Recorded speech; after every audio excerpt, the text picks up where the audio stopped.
All right, let's get into it. So, Wednesday, in the year of Allah, October. The year of Allah, October. MashaAllah.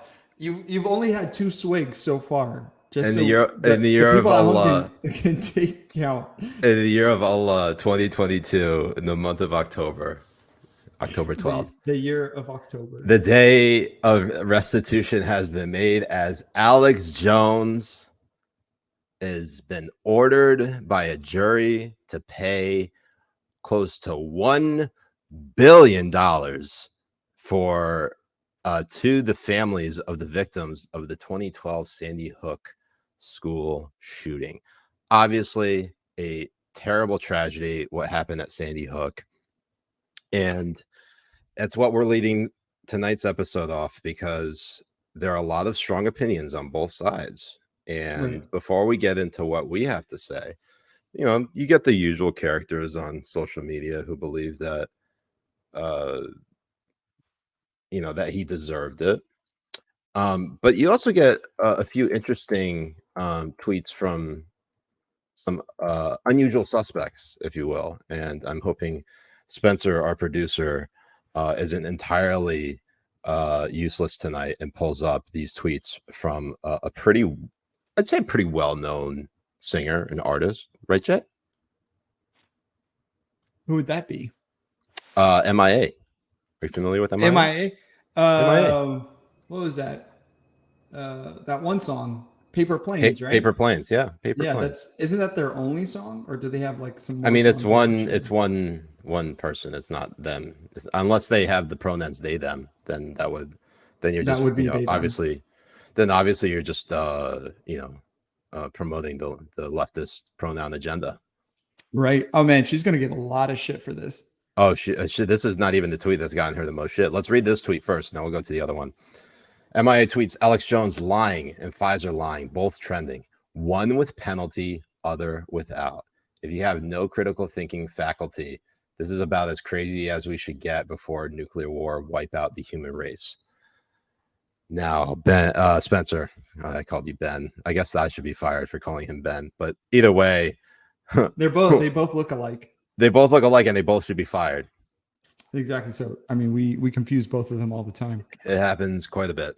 But this is the one that's really been causing her the most flack, and that is if you zoom in on this, hopefully you'll be able to read it. MIA tweets out, if Alex Jones pays for lying, shouldn't every celebrity pushing vaccines pay too? And almost everyone in the replies, if they're not like, a conservative account, is basically being like, shut the fuck up. Mm-hmm. Just sit down, eat your meal. Right. And the fun and the thing is like the lying about the vaccine has harmed a whole lot more people. I mean, yeah, lying about Sandy Hook is awful in its own right, and what the families had to go through over those lies that Jones pushed is horrible in its own self. But it's one issue over another. But if this is going to open up more people to be held accountable for lying the way that they do, then the first people that we should be looking at are all not just the celebrities, but every fucking news agency, every fucking politician, every Pfizer employee, every one of them that pushed the lies over the vaccine. Yeah, I think obviously the biggest point, and of course, like Jay, you and I don't condone what Alex Jones did or said when it comes to Sandy Hook.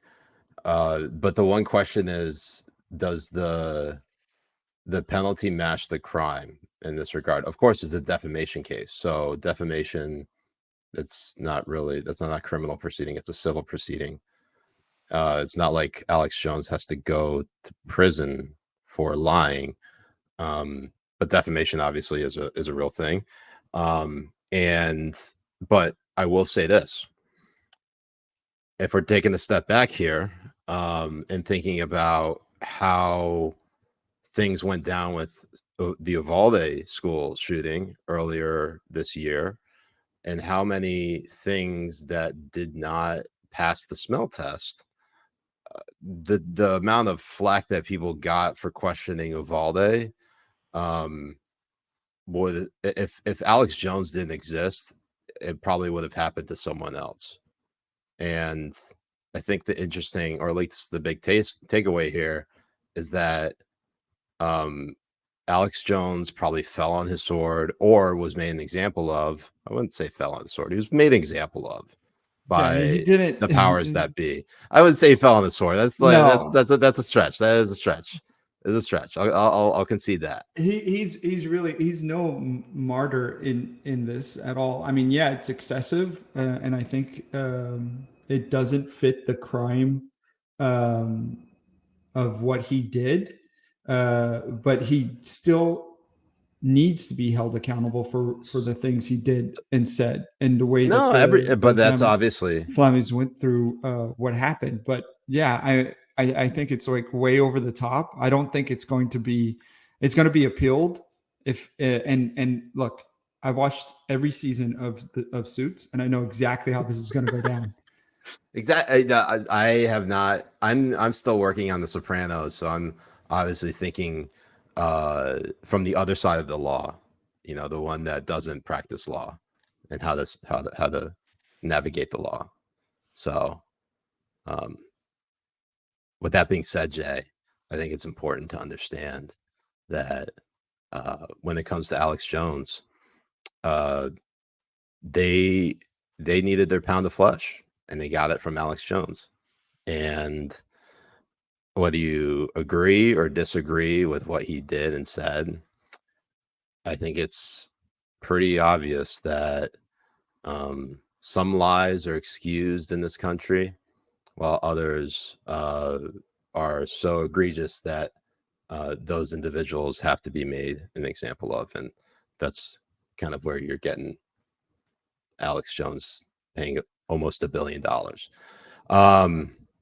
But I mean, beyond that, we asked the question, is Alex Jones a hero or a villain? I'd like to hear from the chat. And maybe we could just read a few other chats, because this is the cue from Spencer to go find his comments. Some folks on Rumble. Oh, hold on, Damon Toll, the Brooklyn Lib, Mayo Dad Defiant, says Siraj's excuse is usually that he fell on a sword with his butt. I mean, if you're going to fall on a sword, that's the best place to put it. Usually it's the 2-inch sword that Jay possesses. Oh, Habibi, you don't have to lie. It's 1.5. I'm proud.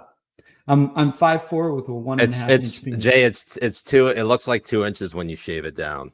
Well, yeah, because I'm hairy as shit, so it works. Yeah. I think someone asked, why didn't I dress up as Alex Jones? Checkmate libs. Checkmate globalists. I think I don't know. I don't think Alex Jones is a hero. I don't know if he's a villain either. But he's a crazy person. He is a crazy person. Like there's no denying it. I mean, yeah, you say enough shit over the years, you're bound to get some things right. But I mean, Alex Jones is the human example of the saying that you put an infinite amount of monkeys to type on a typewriter for an infinite amount of time, you're going to get Shakespeare. That's what Alex Jones is. He was on TV. He was on TV ranting his bullshit for the longest time, that he's bound to get like 3 or 4 things right. I think if you take Alex Jones seriously, then he's a villain. And if you always appreciated his shtick as one of just being him, like playing a character, like I think it was deposed in, I think, one of his divorce proceedings, that he is playing a character. Right. Then it's you can't look at him. You look at him differently. You're like, wow. So what of these things does he actually believe? Right. And my favorite clip of Alex Jones was when he was on Joe Rogan, and he's just like, look, I'm kind of retarded. Yeah. I think Faye, I'm a little retarded or some shit like that. Faye BB has some good insight. Again, Alex Jones is nuts, but so is this verdict. I agree. So it's look, if you really care about Alex Jones and making sure he could pay that $1 billion, nothing's stopping you from donating or buying one of his super male vitality supplements. Right. We should I do will that. say this though. We should do it for a month. Like get some of those pills and do it for a month. My God. And just vlog our progress on locals. Yeah, if you download the app, as soon as you download the app, I'm down to do that. Fuck. So what we got next? That was look, Alex Jones is a divisive character, but we got to talk about But like, not only is Alex Jones a divisive character, but we have all of these people going on national TV lying repeatedly over issues that have affected millions of people. It has put people out of jobs. It has put businesses closing down forever. It has burnt down cities. It has fucking killed people. It's put children at a learning deficit for 2 years who are already fucked because our education system is garbage. And none of them are going to be held accountable. And if we want to make an example of people, like those are the people that we really should be making examples out of. Oh, 100%. Essentially. Okay, so with that being said, Spencer, can you return us to our normal mode of the layout? Thank you. I was getting weirded out by looking at us too soon. President Mitch has a comment saying Siraj would probably gain more mass than taking selfies in hotel gyms. Thank you. And Nick says no amount of super male vitality is going to make you any less of an incel. Not much I could do about that.